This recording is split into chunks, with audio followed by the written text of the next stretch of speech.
E rieccoci qua al nostro appuntamento goloso. Oggi vi presento i Tomasini. Non vi scantate, non è un cognome. Un classico della cucina contadina, potremmo anche chiamarla street food ragusano, ed è una cosa meravigliosa.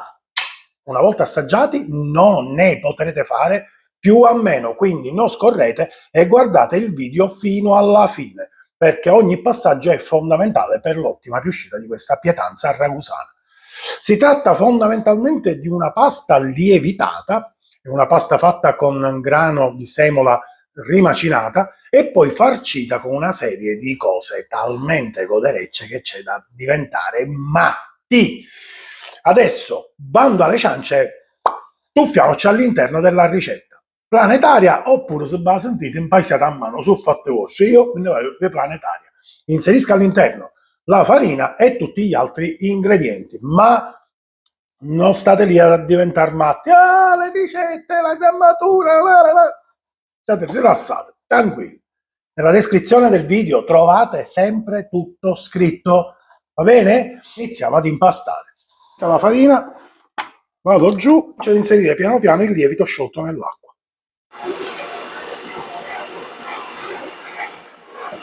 E solo olio.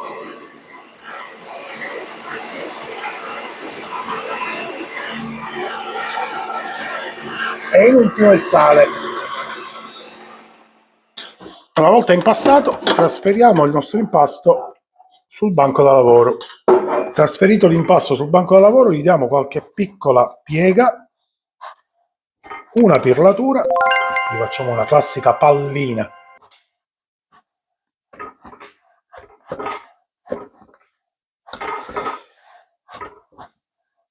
Poi lo andiamo a mettere su una placca, lo copriamo con un torcione e lo facciamo lievitare fino al raddoppio. Benissimo, il nostro panetto sta raddoppiando e continuiamo a fare quello che sarà poi la farcia. La farcia è una base di salsiccia siciliana e ricotta vaccino, non di pecora.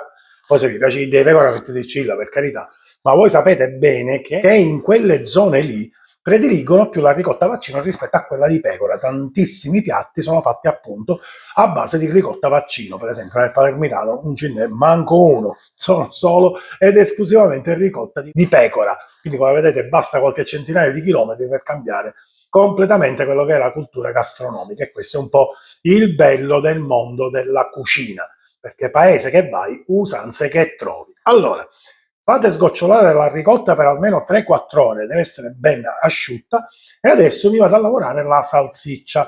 C'è chi, per esempio, preferisce insaporire e dare un po' più corpo a questa farcia aggiungendo delle uova sode, della cipolla soffritta.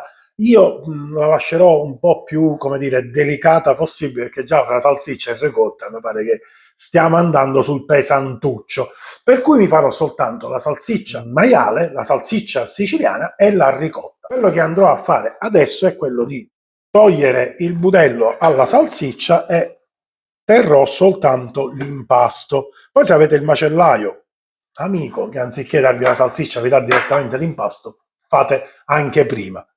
Lo andiamo a togliere e lo lasciamo grossolano, non deve essere, come dire, molto omogeneo. Più è a fiocchetti, oserei dire, meglio è, perché poi il risultato finale è veramente molto, molto interessante. Andiamo a mettere in un piatto e nel frattempo che lievita la pasta, come vi dicevo, andatevi a fare sgocciolare per bene la ricotta. Ancora qualche minuto e continuiamo la ricetta. Vi ricordo, per chi ancora non l'avesse fatto, di iscriversi al canale e cliccare sulla campanellina. Questo vi permetterà di restare sempre aggiornati su quelle che sono le nuove pubblicazioni. Ovviamente, se questo video vi sta piacendo, vi invito tutti quanti a lasciare un like e a condividere questo video su tutti i vostri canali social, in maniera tale da poter far crescere il canale. Finito lo spot pubblicitario e mi sei finendo la salsiccia, possiamo continuare la ricetta. Lievitato il nostro impasto, adesso lo andremo a stendere col mattarello. Mettiamo un po' di farina sul ripiano, ovviamente per evitare che si possa attaccare, e col mattarello andiamo a fare una sfoglia molto sottile.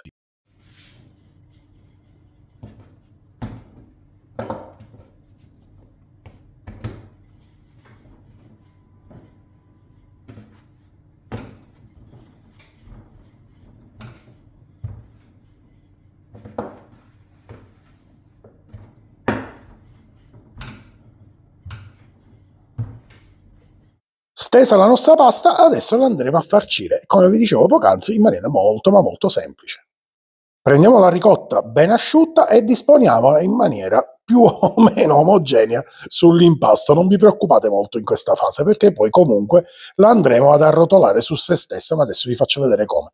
Messa la ricotta, passiamo poi ai caddozzi di salsiccia. Disponiamo anch'essi sopra un po' di sale e adesso cominciamo e la andremo ad arrotolare su se stessa, formando un bel cilindro. Ovviamente questo rotolo cercate di essere il più preciso possibile, ma non in maniera maniacale, non vi preoccupate, non succede nulla se da una parte è un po' più cicciotto e da una parte un po' meno, vedete anche a me è uscito così. Con un coltello andiamo a ricavare delle porzioni, calcolatevi ognuna di uno spessore di almeno 4-5 cm. Una volta effettuati i nostri tagli e ottenute le nostre porzioni, li prendiamo e con le mani li andremo a sagomare. Dobbiamo fare come se fossero dei piccoli cestini, esattamente per come vedete in video.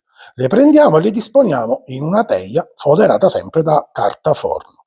Facciamo così con tutte quante le nostre porzioni.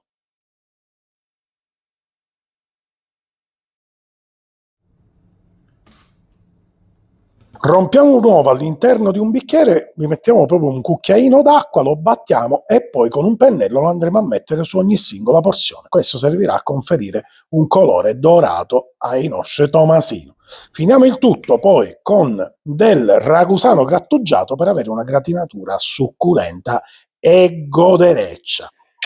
Una volta che abbiamo finito tutte le nostre operazioni di farcitura e condimento e lievitazione, non resta che infuinarle e cuocerli. Forno preriscaldato 200 gradi fra i 30 e i 40 minuti, ma comunque, come vi dico sempre, andate controllando perché ogni testa è tribunale e quindi ogni forno ha le sue tempistiche e le sue modalità di cottura. Comunque il riferimento è che quando vedete che la vostra pasta di tomasine è bella biscottata, li cacciate fuori dal forno, li fate intiepidire e poi li assaggiate. E scrivetemi tra i commenti se vi sono piaciuti. Io sono certo che vi piaceranno. Ci vediamo dopo averli sfornati.